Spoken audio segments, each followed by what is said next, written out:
Joining us now is Congresswoman Madeleine Dean, Democrat from Pennsylvania and member of the Budget Committee. Congresswoman, thank you very much for being with us. How significant, important for a lot of folks that may be saying it's a resolution, it's not a bill, is this resolution today? Oh, it's significant. Jose, thank you for having me. And I'm very proud to be on the Appropriations Committee this Congress. So I'll be looking up close and personally at the budgets as we go across, I hope, in some sort of normal fashion.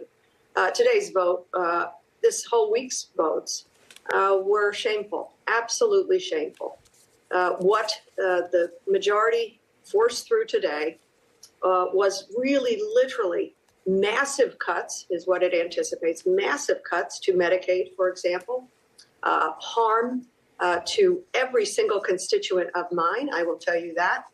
And it was all in search of really two things: a massive tax break for the very wealthy and a blowing up of our deficit. I don't know if you remember the time when I was younger, Republicans were really cared desperately, conservative Republicans cared desperately about debts and deficits.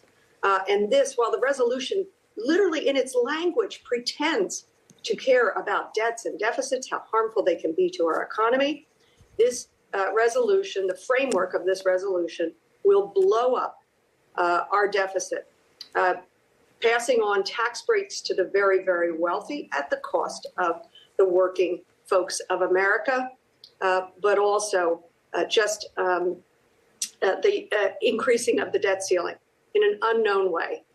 It's anti what conservative Republicans used to stand for. And somehow Speaker Johnson couldn't stand up for the beliefs of the former Republican Party, because this party has become, sadly, and I really mean this, cult-like fealty to the president. I'm hoping at some point some group around him says, we recognize the president has no clothes. And so what would that hope look like, and what would, if the president had no clothes, the reality, you think, look like? Well, you remember it's Hans Christian Andersen who wrote The Emperor's New Clothes. And what it showed was courtiers not able to fess up honestly to the emperor, the monarch, what was going on, that he actually had no clothes. He was wearing something that was invisible. It took a child, I think it was even a little girl in the fairy tale, who said, no, the emperor has no clothes. I'm hoping somewhere there is courage among these courtiers to say, Mr. President, this is not working. What you are doing is corrupt. It is illegal. It is constitutional. And I'm talking about so many different things. It seems to me yesterday some group of people got around him when he did such a flip-flop on the devastating tariffs that he imposed, punishing tariffs on countries who are our allies, tanking the American economy.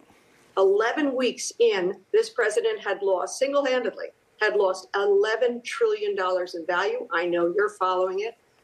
So some group got around him yesterday and said, this is devastating our economy, and the global markets are paying attention to.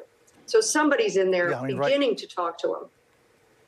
Right now, the Dow's down 1,700 points. And so that hurts every one of my constituents, every single one of my constituents. It hurts everybody. Whether everybody's got a 401, or the people who are lucky enough to have a 401k, it affects every single one of them. Many people can have a 401k, so their costs are going to go up. Many people wish they could save for their kids' colleges. How do you do that in this environment? And then retirees are calling me. At a rally in Philadelphia, a retiree stopped me and said, I lost $100,000 of my hard-earned savings in 2 days with this president's single-handed madness. Congresswoman, I thank you very much for being with us. I want to continue our conversation going forward. I thank you for your time. Thank you for your coverage.